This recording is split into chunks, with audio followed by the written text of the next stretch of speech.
Bonjour et bienvenue sur la chaîne Goupils Caméra pour une nouvelle vidéo qui, comme vous avez dû vous rendre compte, sera sur le Z6. Voilà, je prends le Z6.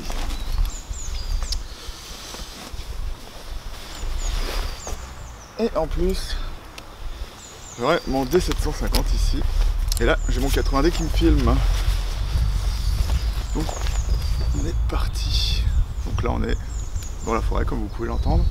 Et on va aller dans un affût pour un peu voir ce que donne le Z6 avec un téléobjectif. Voilà. Donc on parlera plein de choses dans la review. Mais ça, ce sera plus tard.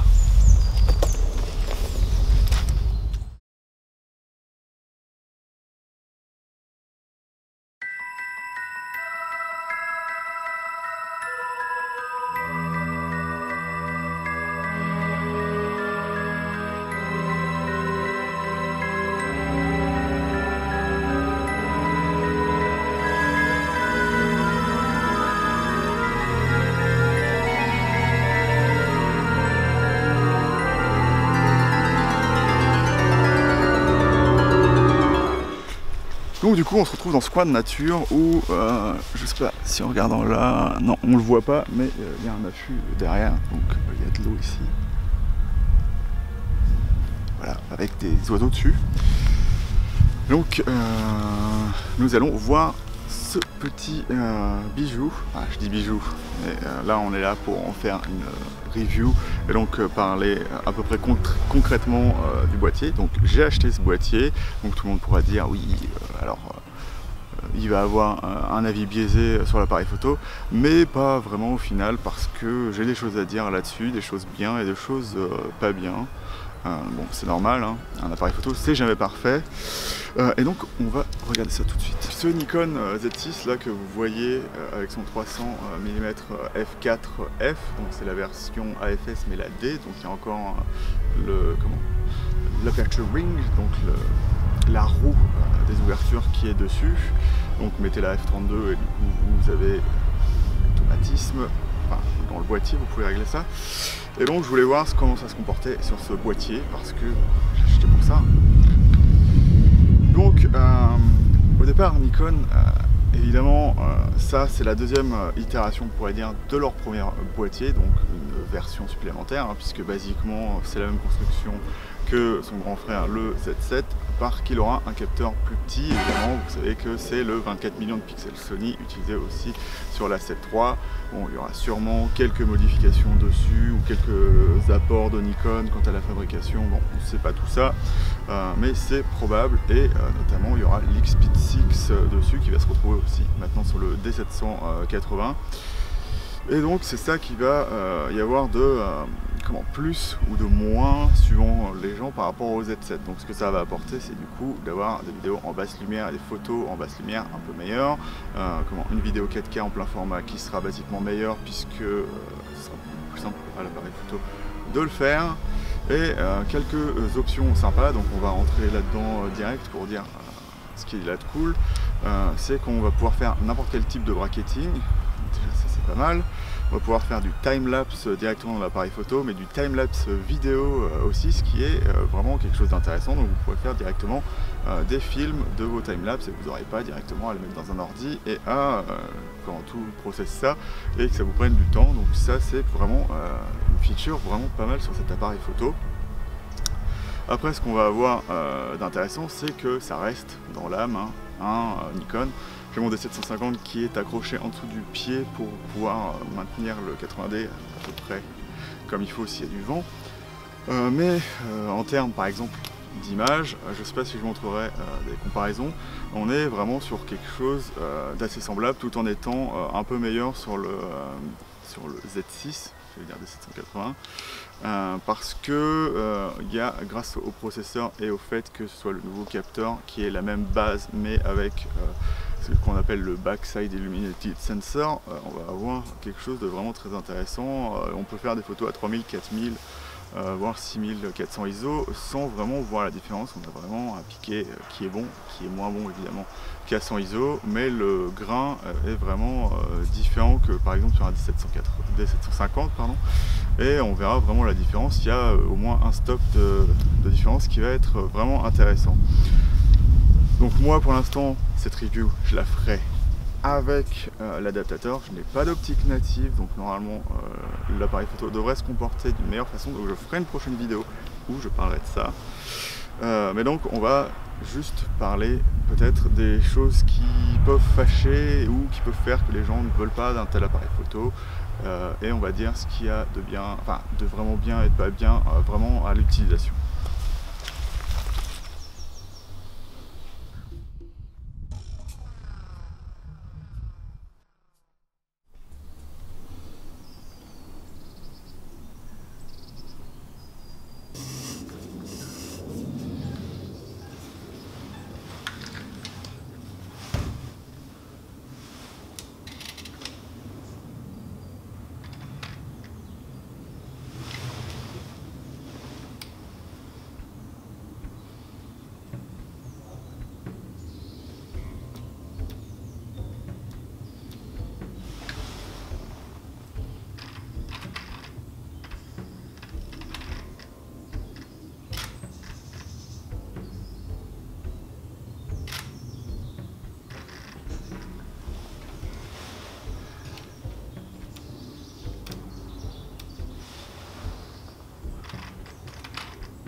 Là, il n'y a pas vraiment beaucoup d'oiseaux à prendre en photo.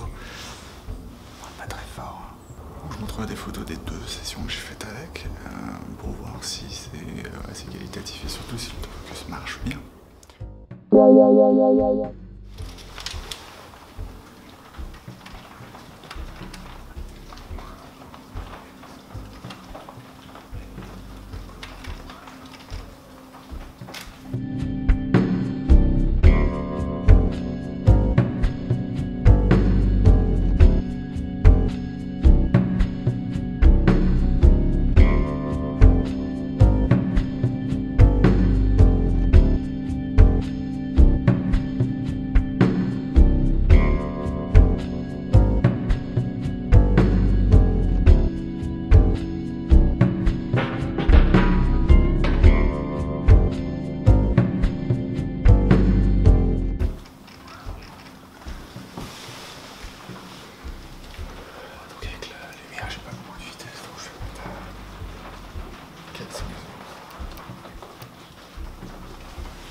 Ce qui va peut-être être un peu, voilà, ce qui va peut-être être un peu ennuyeux avec le Z6, c'est si vous l'achetez pour mettre vos vieilles optiques, les AFD ne marchent pas. Donc au départ je m'étais posé la question, ouais, l'adaptateur est peut-être assez gros pour mettre le moteur dedans.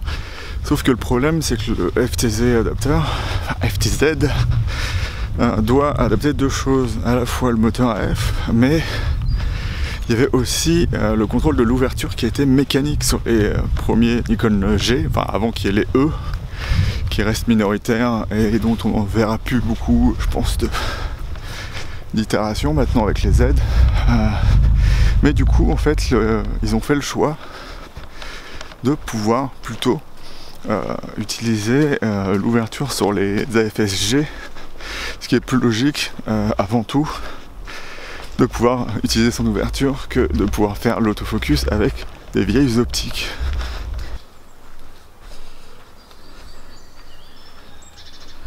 Alors, juste là vous pouvez voir en fait l'affût dans lequel on est allé, donc on montre ça plus près, mais comme vous le voyez pas vraiment beaucoup d'oiseaux intéressants à photographier aujourd'hui. Donc au départ, revenons à un peu marketing. J'allais appeler ça pigeonnade, mais je vais plus appeler ça marketing et ce que j'attendais en fait de l'appareil photo avant de l'acheter. Et vous aurez après mon avis personnel et après je parlerai peut-être d'un avis un peu plus général sur l'appareil photo. Donc moi ce que j'attendais de l'appareil photo, c'était vraiment plus que l'autofocus, puisque tout le monde a dit que l'autofocus était moins bon que d'autres appareils photo. Il faut bien commencer quelque part, j'ai envie de vous dire. Et moins bon, ça ne veut pas dire que ce n'est pas bon, parce que je veux bien que tous les reviewers aient un Sony dans la main, un Nikon dans la main, ou qu'ils aient des fois plein d'appareils photo, le Canon R, le Canon RP et tout ça. Mais vous, en tant que consommateur, vous n'allez jamais avoir photographe amateur, jamais avoir tous les appareils photo sous la main. Même certains professionnels n'auront jamais tous les appareils photo sous la main. Après, maintenant, quand vous êtes professionnel, vous pouvez louer plus facilement des optiques, donc vous pouvez passer d'un système à l'autre beaucoup plus simplement. Vous pouvez vous dire, ah, pour l'instant, je prends pas un Nikon, mais après, j'ai probablement à ça. Mais juste ce que je voulais dire, c'est que, je me suis dit, voilà, l'autofocus c'est peut-être pas le meilleur, bon c'est peut-être dommage par rapport à un Sony, mais ce que je trouvais intéressant c'était le fait que le viseur soit plutôt pas mal, donc on est sur 3,69 millions de pixels je crois, un truc dans le genre, hein, c'est à peu près la même chose que celui du Canon R, avec une magnification assez énorme et un appareil photo qui était vraiment, qui inspirait la confiance, qui était solide et qui était facile à prendre en main. Donc du coup je vais ressortir l'appareil photo et c'est vraiment l'impression qu'on a lorsque je mets le 300 en devant, quand j'ai pris des photos, c'est aussi bien la première fois que cette fois-ci, avec, même sans grip, hein, ce qui est dommage du coup avec ce Nikon Z. Malheureusement on n'aura pas de grip sur le Z6, mais l'appareil photo est globalement assez confortable hein, lorsqu'on l'allume. Je sais pas si ça se verra sur l'appareil photo. Hop. Bon, évidemment comme il n'y a pas de lumière ça va être cool. L'écran est plutôt clair. Et comme ça fait pas l'autofocus, on voit rien, mais hop. On a quelque chose de quand même assez clair et sympa. Et le VF aussi sera vraiment très sympa, ce que je trouve vraiment bien. Et au final, en fait, lorsque je regarde dans le VF, il est plus grand que le viseur optique du D750. Ce qu'il faut savoir, c'est que le D750 a un viseur plus petit que la série des D800. Donc, il est probable que le D750 ait à peu près la même taille de viseur lorsque vous cadrez que celui-là. Donc il est vraiment assez confortable. Le seul problème évidemment avec ces appareils photo là, c'est que vous allez, moi ce que je vais faire c'est que je vais changer l'œilleton pour quelque chose de couvrant. D'ailleurs, chose un peu comme ça, sachant que je l'ai mis, que la lumière pouvait déranger dans certaines situations. C'est encore pire sur un mirrorless, hein, puisque évidemment dans un réflexe, le viseur est optique, donc la lumière vient de l'extérieur, donc l'œil a moins de problèmes à s'habituer qu'à une source de lumière qui est différente et potentiellement un peu moins puissante que la lumière du soleil, qui est une lumière naturelle qui est assez puissante mais qui fait pas mal aux yeux, contrairement à ce qui va sortir des écrans d'ordinateur. Donc c'est pour ça qu'il vous faudra peut-être quelque chose pour couvrir plus de surface autour de votre œil pour éviter d'avoir des problèmes de contraste, hein, sachant que si la lumière rentre par l'arrière du viseur, ce que vous allez voir, c'est typiquement plus de détails dans les ombres. Votre œil n'arrivera pas à accumuler assez de lumière pour que ça se passe comme ça. Du coup, continuons sur le corps de cet appareil photo. Quand je disais que je voulais un appareil photo qui soit vraiment, qui inspire la confiance, c'est vraiment ce qu'on a avec le Z6. Donc par contre, par rapport au réflexe, il y a beaucoup de choses qui restent, mais par contre, Nikon a décidé de faire en sorte que tous les boutons de ce côté-là ne soient plus présents et soient de l'autre côté. Après, il y en a qui râleront que le bouton d'AF ne se trouve plus ici, mais typiquement ce bouton était là parce que Nikon, n'avait pas le choix, hein, techniquement. C'est techniquement là où est relié le moteur AF de l'appareil photo, et donc au départ c'était un switch, c'est devenu un switch pour débrayer le petit moteur. et en plus un bouton pour tous les modes d'autofocus, parce qu'avant on avait les modes d'autofocus d'un côté et l'AFS et l'AFC sur le petit switch, ce qui n'est pas forcément pratique, mais du coup ils l'ont remis sur le bouton de personnalisation, mais moi j'ai préféré le mettre sur le bouton de recording, comme ça c'est beaucoup plus simple, on a tout au-dessus et je trouve ça pas mal. Parlons maintenant du viseur, qui est vraiment, je trouve, quelque chose qui est vraiment très agréable. C'est pas vraiment le meilleur de sa catégorie, des meilleures choses ont été faites depuis. Maintenant les Fujifilm et les Panasonic ont de meilleurs viseurs que ça, de même que le A7R4 a un meilleur viseur, mais c'est pas pour ça que le viseur du Nikon a des problèmes. Il est, comme marketing Nikon, vraiment très intéressant. Alors de là à dire qu'avec les lentilles ED, enfin Nikon, c'est meilleur que par exemple celui de Canon, je pense qu'ils sont très similaires, à vérifier. Mais c'est vraiment un très bon viseur. Après, comme vous le savez, il a une limite jusqu'à 5.6 et j'ai compris pourquoi il y avait cette limite. C'est parce que, on n'a jamais, enfin vraiment, à part dans des situations vraiment où vous êtes dans le noir, le viseur ne va jamais avoir de lag, donc c'est plutôt pas mal. On a un rafraîchissement de 60 fps, mais il est plutôt cohérent tout le temps, donc c'est plutôt agréable. Quand j'étais dans l'affût la première fois, je me suis pris à prendre des photos, à vraiment être concentré sur mes photos, et au bout d'un moment j'avais même plus l'impression de regarder à travers un viseur, tellement ce qui était dans la scène me paraissait comme la scène elle-même en fait. Donc ça c'est vraiment très intéressant. Après pour ce qui est de la finesse, on reste quand même, ça se voit que le viseur à la base est très très petit et que c'est grossi parce que même si on a un confort de visée très agréable, c'est pareil que sur un viseur optique, le viseur reste un peu trop petit pour qu'on voit vraiment bien les détails. Et ce qui est dommage avec ça, c'est que lorsqu'on est en manuel, lorsqu'on était sur un réflexe Nikon, moi ce que j'adorais, ça sert que certaines fois, c'est que lorsqu'on était en focus manuel, on a un télémètre à l'intérieur qui dit si on avait plus devant ou derrière, donc ça permet de facilement ajuster le focus jusqu'à ce qu'on soit parfaitement net. Tandis que le Z6, il a plus une technique à la Canon où ça vous indique juste lorsque vous êtes au point, et avant ou après, vous en savez rien du tout. Bon, après, on peut dire que le fait que ce soit un mirrorless, on voit à peu près si on est en front ou en back focus, mais des fois l'œil il n'arrivera pas à voir ça dans le VF, ce qui est un peu dommage. Le marketing de Nikon nous disait aussi que les batteries étaient légèrement différentes, donc on aura, je vais regarder ça, hop, le NEL15B sur le Z6 et le NEL15 normal sur le D750. Après sur le D800 on aura le NEL15A, mais sachant que sur les D750 c'est des premières versions, un peu comme celle-ci, mais elles sont quand même différentes, donc pour vraiment marquer la différence, elles sont vraiment marquées A sur le D850, mais basiquement ça reste le même voltage et le même ampérage. Donc Nikon nous dit que lorsque vous achetez une NEL15 normale, ça ne tiendra pas autant la charge avec le Z6 que celle-ci. Vous voyez les batteries, elles sont rétrocompatibles, donc vous pouvez mettre dans le D750 celle-ci qui est la 15B qui est grise, donc qui fait un peu plus à l'ancienne comme sur les D700.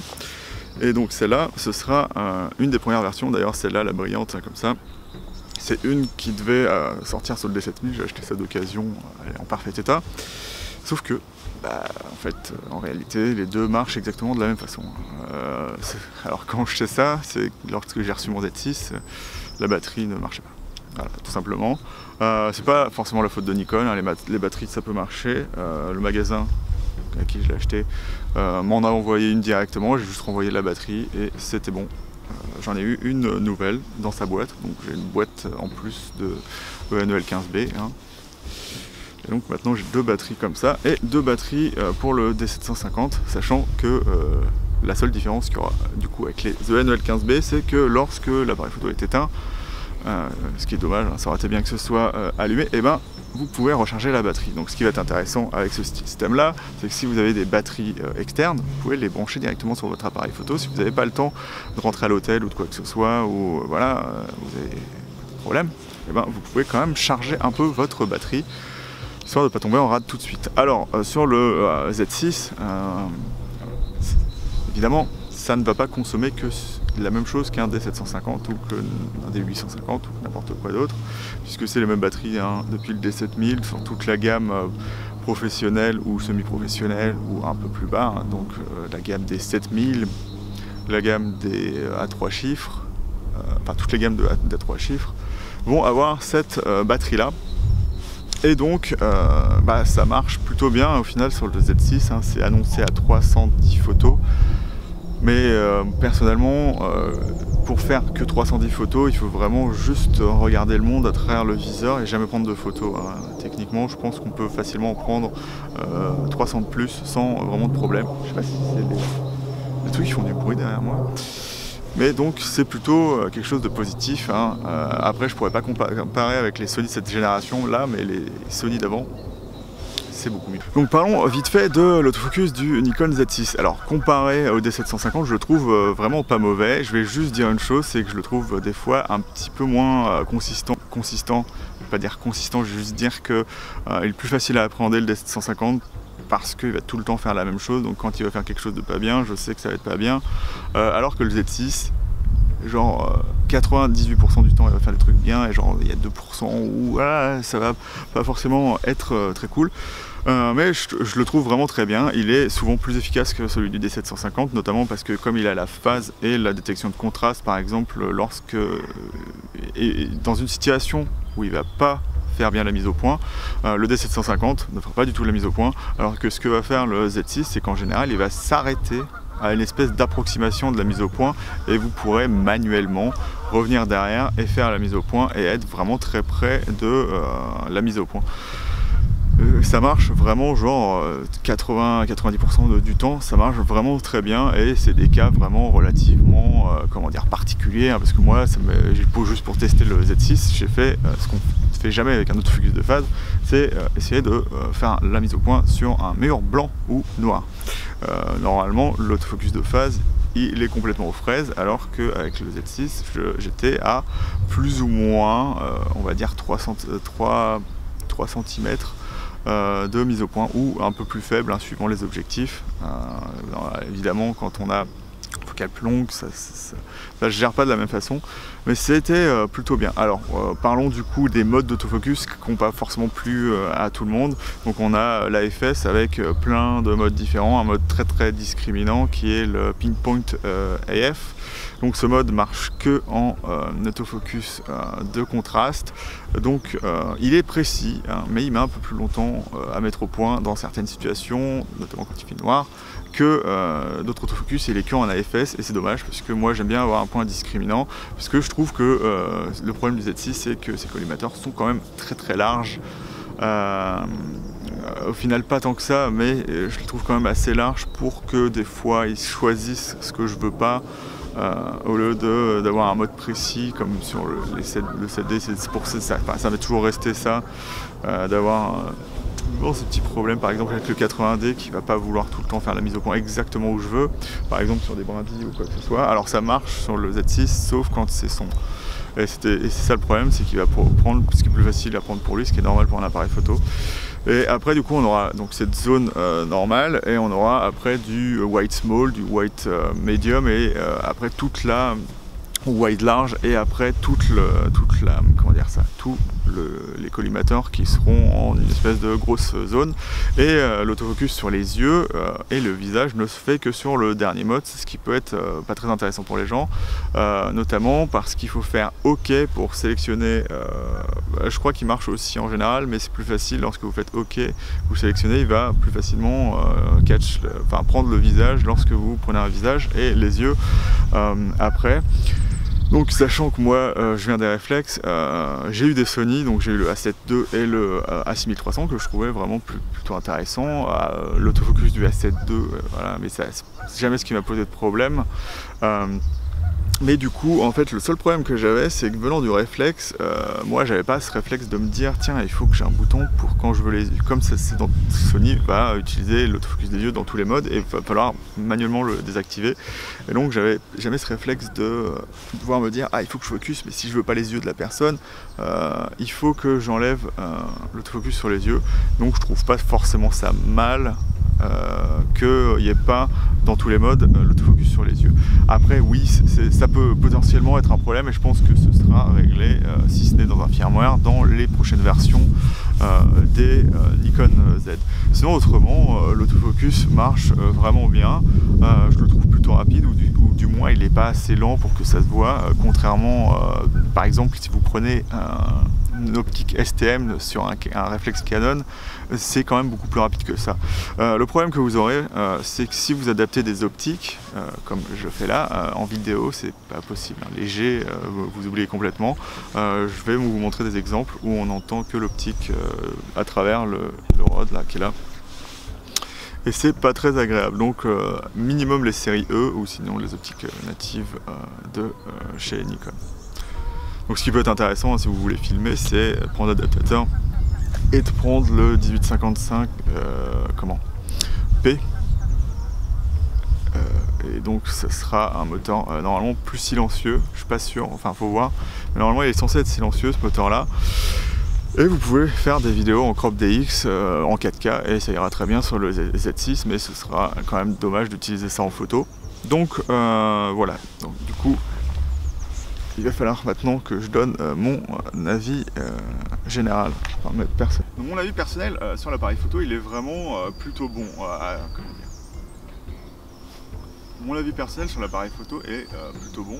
Je m'enchante jamais vraiment tant que ça sur un appareil photo. Pour moi, je le prends évidemment pour des critères personnels. Le Jet 6, je le trouve très beau. Qui est très confortable à l'utilisation, il s'oublie complètement lorsque je l'utilise, donc c'est vraiment des choses que j'aime bien chez lui. C'est pas pour autant que je vais oublier ses défauts, à savoir que oui, vous pouvez utiliser les optiques AFS, sauf que le problème c'est que autant en photo c'est un véritable plus hein, lorsque vous n'avez pas encore vos optiques Z, d'autant qu'aujourd'hui on n'a pas encore de téléobjectif assez gros. Et on n'a pas encore d'optique vraiment qu'on puisse acheter sans dépenser un bras, même si les optiques Nikon ne sont pas les plus chères. En vidéo, ce sera déjà pas possible parce que les moteurs autofocus, comme je viens de le dire, ça fait trop de bruit. Les Nikon ont toujours été réputés pour faire un bruit énorme et donc même des fois ça dérange les oiseaux, même en photo. Donc c'est à prendre en considération. Vous êtes peut-être en mode silencieux, mais l'autofocus... Et c'est d'ailleurs un des problèmes qu'ont souvent les gens qui se mettent au Nikon Z et qui essayent d'adapter des optiques réflexes parce que pour l'instant il n'y a que ça. C'est qu'ils se disent mais c'est quoi ce bruit étrange, j'ai jamais eu ça sur un Canon. Bon, Canon fait quand même un petit peu de bruit mais pas le même genre de bruit. Et donc ça va être un des problèmes pour moi.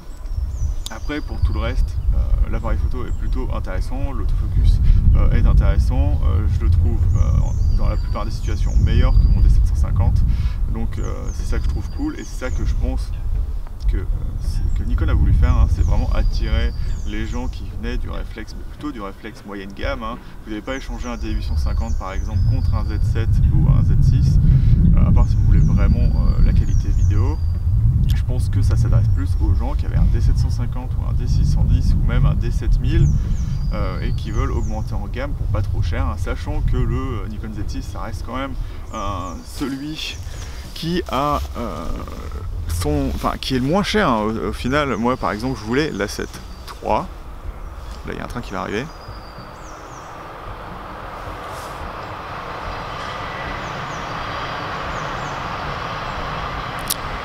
Mais j'ai pas pu me l'acheter parce qu'il est trop cher, même s'il y avait des optiques que je voulais dessus, par exemple le 28 mm f2, ça m'aurait coûté trop cher. J'avais un 50 mm qui marche en autofocus, j'avais mon 300 mm et j'ai encore toutes mes optiques qui me servent pour mon D750. que je peux utiliser en manuel sur le Z6. Bon, ça m'apporte rien de le faire, mais j'avais encore ça. Et aussi, c'est peut-être un pari sur l'avenir, mais j'ai envie quand même de soutenir un peu Nikon avec cette option que je trouve vraiment très agréable, notamment parce que pour moi, le A7 III, autant il fait de très bonnes photos, il bénéficie d'un très bon parc objectif, mais je sais que le viseur m'aurait un peu embêté. Que l'ergonomie générale m'aurait un peu embêté. Bon, c'est mieux que sur le A7 II que j'ai eu, mais là, vraiment, quand je suis arrivé sur le Z6, et même quand je le prends en photo, que je le prends avec mon 300 mm f4, il n'y a pas de problème, ça marche vraiment bien, et c'est ça le plus important, c'est pas de dire... ça m'arrive de le faire quand même, mais c'est pas de se dire, lorsqu'on sort le matin avec son appareil photo, est-ce que j'ai pris le meilleur, est-ce que ça ira, quoi. Surtout quand on n'est pas professionnel. Donc moi, personnellement, je vous le conseille. Il y a des défauts, il y a des choses comme la batterie qui n'ont pas raison d'être en termes de, comment dire ça, de marketing, voilà.